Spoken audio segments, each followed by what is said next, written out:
How's it going, guys? It is happening. Patch 3.5 is here in just 2 days and 10 hours, as it never disappoints.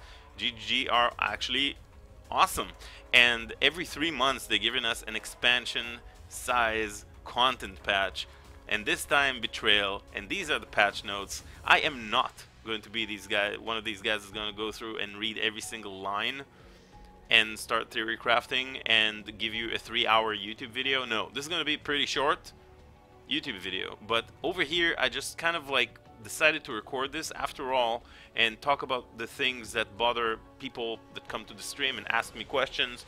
And first and foremost, arc trap is not getting nerfed, arc is not getting nerfed, traps are not getting nerfed, mines are not getting nerfed. Arc, traps, and mines remain, glacial cascade remain unchanged. Okay, and I want to put this and to talk about this first because people ask me that a lot. They're like, hey Moses, what's going to happen when they nerf arc? What are you going to do when they nerf arc? I'm like, guys, they're not going to nerf arc, and every patch comes out and hey, they're not nerfing arc, they're not nerfing GC, no nerf to mines. As a matter of fact, we just got buffs to mines last league. We got buffed to saboteur a couple of leagues ago with the, you know, the Born in the Shadows ascendancy node that give blind to enemies around us, which is huge, and a bunch of other quality of life changes. Instead of nerfing, GGG are buffing stuff. They're improving the quality of life and the experience of the gameplay as we progress and the game grows. That's what they like to do. And instead of, you know, nerfing, they will create and generate and introduce new skills to the game that will simply be the same as similar other, you know, meta type. If there's no real thing, but let's say there is. So, you know, they will introduce new skills that are going to be similar in damage output and all that stuff. That's what they would rather do, rather than, you know, just nerfing and killing the fun for so many, you know, thousands and thousands of fans that are expecting to start with their favorite starting build. One thing that's good about totems, traps, mines, is that they're extremely noob friendly. They're easy to set up. They're easy to, you know, gear up. They don't require high budget, so they're noob friendly, budget friendly, good end game potential, and they are very nice and fun type of build to play. You know, they're enjoyable as hell. It's a very, very fun and satisfying way of playing the video game. So I personally pick up one of these builds whenever a new league starts, and that's what I use to open up the Atlas, to get to end game bosses, kill some bosses, drop some loot, get rich, and then I play pretty much whatever build I want. And there's a bunch of builds I'm excited for, and this is some of what I want to talk about in this video. But first, let me say a couple words for my Diablo 3 followers. Diablo 3 followers and subscribers, we've been streaming for 6 years on Twitch right now, and I'm sorry that in the past 3 years, give or take, I haven't been streaming Diablo 3. I mean, it's not that I don't want to. It's not that I don't love you. It's not that I don't care for you, because I do. Problem is, Diablo 3 is dead, and last time we saw a content patch like this happened, well, when Reaper of Souls came out, okay? Because they introduced the expansion, and the notes of the expansion looked pretty much like what PoE are releasing every 3 months.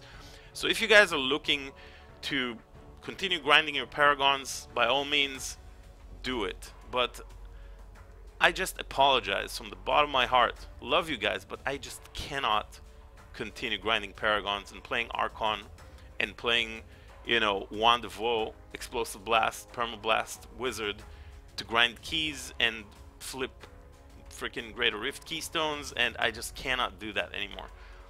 I have absolutely no idea how you guys can keep on doing it. I'm not going to question it.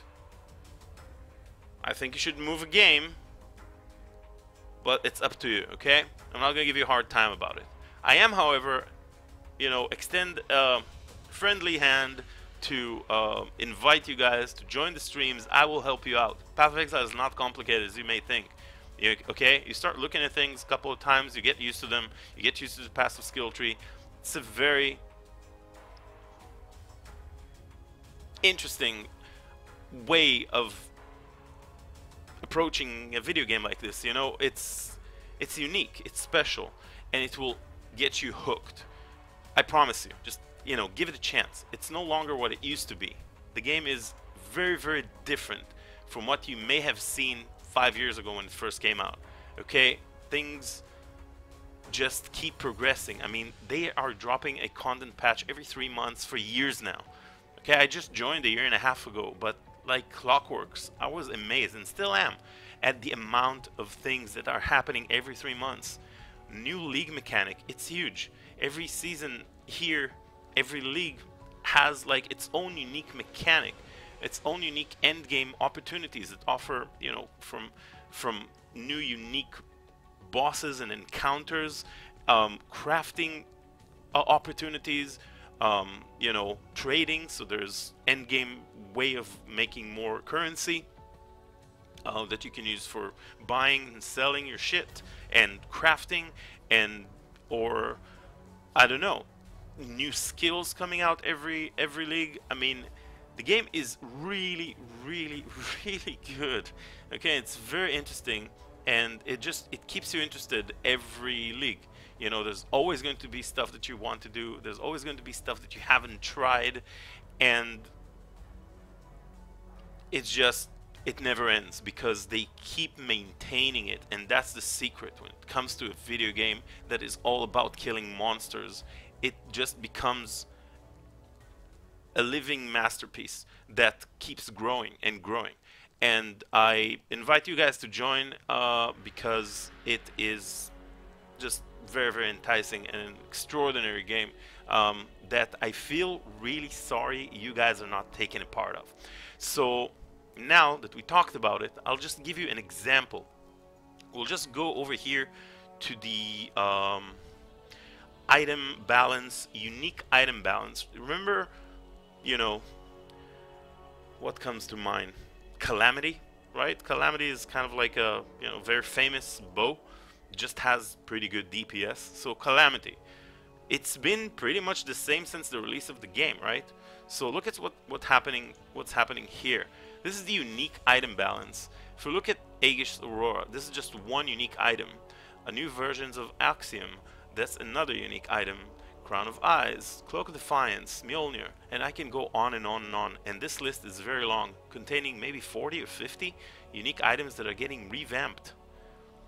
You know, Skull's Bridle. I mean, guys, I can't stress enough and just try to explain to you what an impact all these unique items are going to have on people's builds, on the way people play the game. And this is what we want in a video game like this. You know, they're making non-viable items viable, or even if not viable in the end game term or, you know, sense, usable. Even if it's just a nice new leveling unique item that you didn't even give a second look at before. Now it's going to be kind of like a staple leveling item that you're going to use pretty much in every build that you're going to level up. If it's a spellcaster, for example, you know, there's a lot of examples. I don't want to get into too deep of an example here, but just look at this insanely long list, and this is just really a fraction of the unique items that exist in the game. Okay, so yeah, I mean, so we talked about, you know, the PoE viewers. All right, let's get back to you guys. So we talked about what's important, right? Arc is not getting a nerf. It's not gonna get a nerf, in my opinion, in the future as well. If it will, we'll deal with it. There's a bunch of other nice, you know, noob-friendly, budget-friendly builds that can do endgame as a league starter. But massive change is the nerf to stat sticks. Not much to talk about it. If you play the game, you know what it means. What is important for me to note, you may not reach the end of this very, very long list of patch notes, but a small but huge thing for me is the prophecy changes. So yeah, basically prophecies, if you don't know what they do, it's basically you use a silver coin, and that silver coin triggers an instance that can proc in a map, right? And if that instance procs, awesome. But it used to be that sometimes it wouldn't proc, and if it didn't proc, it would never proc. So what you would have to do is you would have to unseal this prophecy, or sorry, seal this prophecy, and then use it again, which causes you to use your silver coins, which are what allows you to afford these prophecies. Each silver coin equals random prophecy. Some of these prophecies would be amazing, some of them, you know, so there's two things here. The weightings of many prophecies, so there's a bunch of common crappy ones that we don't want to get, and there's a lot of really good ones that are extremely rare.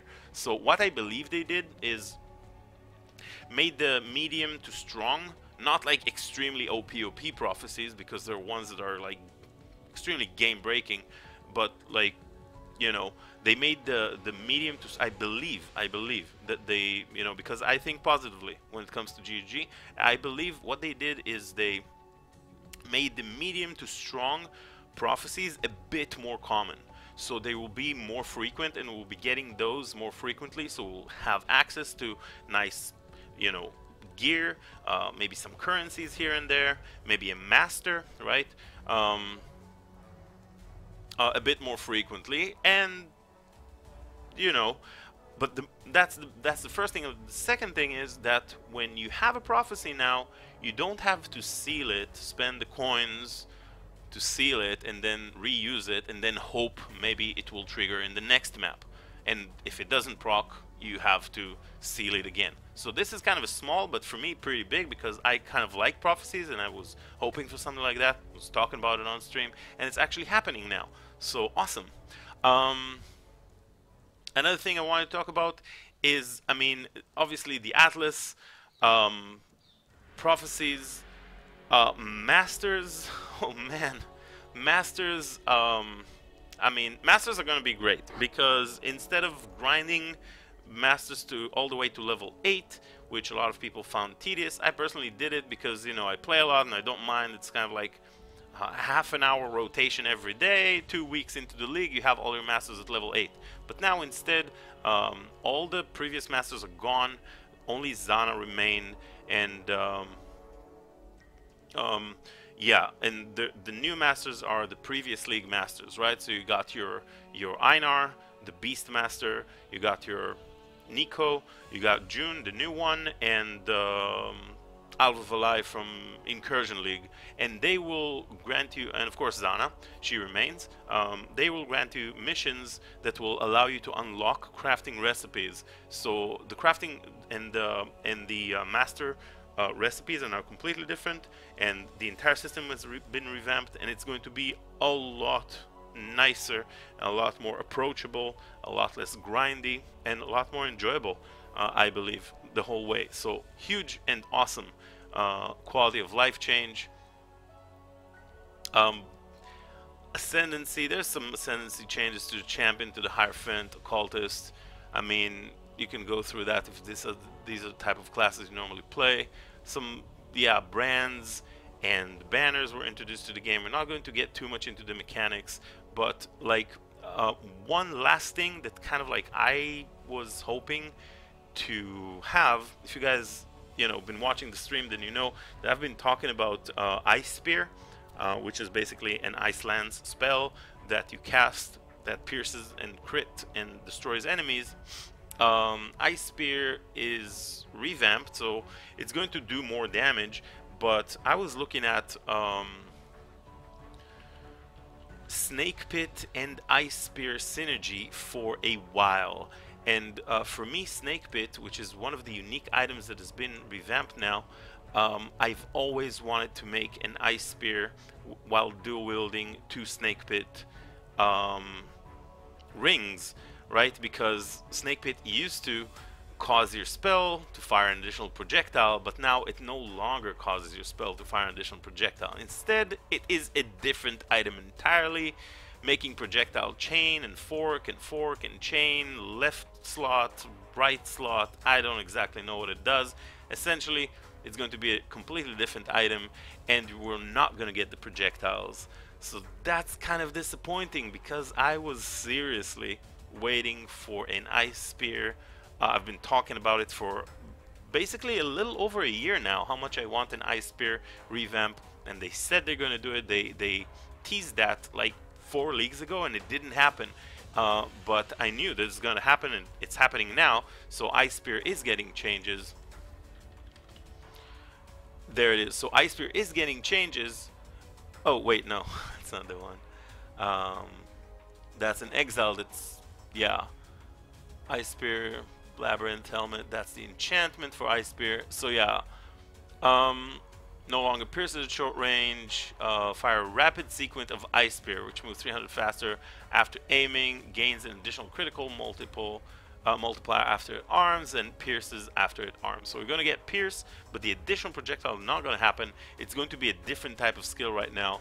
Rapid sequence of ice spears, which moves 300% faster after arming. So yeah, it's going to be a different skill than what it used to be.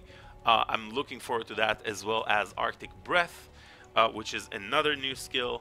A lot of cold, frost type skills are getting reworked. The whole Vortex, Ice Nova, Cold Snap, Frostbolt action. There's a lot of synergies going on over there. A lot of cold spells for us to explore, and I can't wait. Also, the new Winter Bloom, I believe it's called. A new channeling, cold channeling skill that people have been, asking for a very long time. So a lot of frost, cold, wizard type spellcaster builds are gonna happen, and this is what I'm most excited for. I mean, League mechanic is awesome. It's kind of like a nice little quest that happens in the background. You get some items, you get some cool stuff, new thing to learn every league, and it keeps improving. That's great. But for me, Path of Exile is all about the builds and the skills. And when they're taking this patch and there's a bunch of cold type skills, which is personally what I like the most in video games like this. I love killing monsters with cold skills. What can I say? And this is very, very huge for me. Kind of disappointed about Snake Pit specifically, because I was kind of hoping for a buff that would keep the additional projectiles specifically for Ice Spear that I was very much looking forward to, and they made it kind of different. We'll figure it out. Maybe we can integrate it in a build. Maybe still with Ice Spear, maybe just on the right slot, on the left ring slot. We'll see what happens exactly there. But yeah, Ice Spear, Arctic Breath, Winter Bloom, Frostbolt, Vortex, all these type of spells. Very excited for that kind of stuff. Cold damage over time is going to be freaking awesome. But yeah, so we're going to start out with an Arc Trapper. I've been leveling up, and I've been actually kind of improving. I've been doing Act 1 to Act 9 runs, all the way to the Blood Aqueducts in the past couple of days. And I'm going to do in the next couple of days, I'm just going to do some practice runs just to be able to try and level up faster. And you guys are welcome to join me as I level up a bunch of Arc Trappers. I did 3 in the past 2 days. The first one was 6 hours and 10 minutes. The second one was 5 hours and 40 minutes, 30 minutes off. And the third one was a whopping 4 hours and 50 minutes. So between the first and the third one, there's an hour and 20 minutes difference, which is pretty huge, So 4 hours and 50 minutes was, for me, very, very fast. So I know, super speedrunners, for them, they finish the game in like 5 hours. Or 4 or 3, I don't know. They're just freaking mapping. They're machines. But I never tried speedrunning a game like this, and it's pretty like there's 10 acts. There's a lot of stuff to do, and that also means that there's a lot of stuff to improve on and to min-max, and there's a lot of fun aspect to the game, and I learned a lot, and I've very much enjoyed leveling up a bunch of characters. It's kind of like a short session where you kind of like give everything you got and like try to min-max and to micromanage the slots, small windows of time, and make these small decisions that make a huge impact in the long run, those incremental type of decisions. It's very interesting. And I never played video games like this. I never tried to speedrun. So, I don't know. For me, it's kind of like a new thing. I'm not going to become a professional speedrunner. It's really not my thing, but just kind of like having a little touch of that type of aspect of the game is an interesting thing to have. So in the next couple of days, I very much welcome you guys to learn how to level up a trapper, first and foremost, and secondly, try and look at the game in kind of like how to try and do things a bit faster. It's kind of, I don't really want to call it a speed run because I mean, if you guys just started out the game, maybe it's going to take you 3 days to level up a character and reach maps. But if you know what you're doing, it should take you, I don't know, maybe 10 hours. So professional speedrunners are doing it in like 3.5 hours or 3 hours, and I do it in like, I don't know, 5.5. So it's still a big deal, but it's been kind of interesting to just kind of like improve, and like I said, I've been enjoying that quite a bit in the past couple of days. So yeah, you guys are more than welcome to join the streams. Of course, we're going to make a marathon. The stream starts, the new season starts. It's going to be 10 p.m. on Friday night my time. So I don't know. I have the Thursday night shift, and then I come back. I'm going to try and get some sleep, some family dinner. We'll see how it goes. I don't know if like how tired I'm going to be, but I really do kind of like want to try and at least push for like at least like I don't want to commit to any amount of hours, but at least a 12-hour, 16-hour roughly, something like that.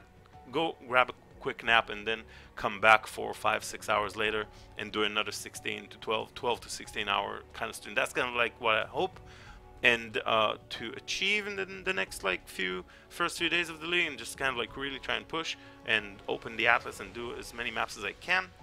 But yeah, we'll have to wait and see how that turns out, and you guys are more than welcome to join. So this has been me, and 3.5 patch notes are out. I'm going to leave a link, of course, in the description below that you guys can go ahead and check the stuff that you want for yourselves.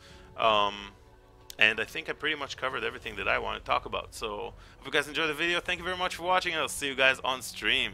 Bye bye, guys.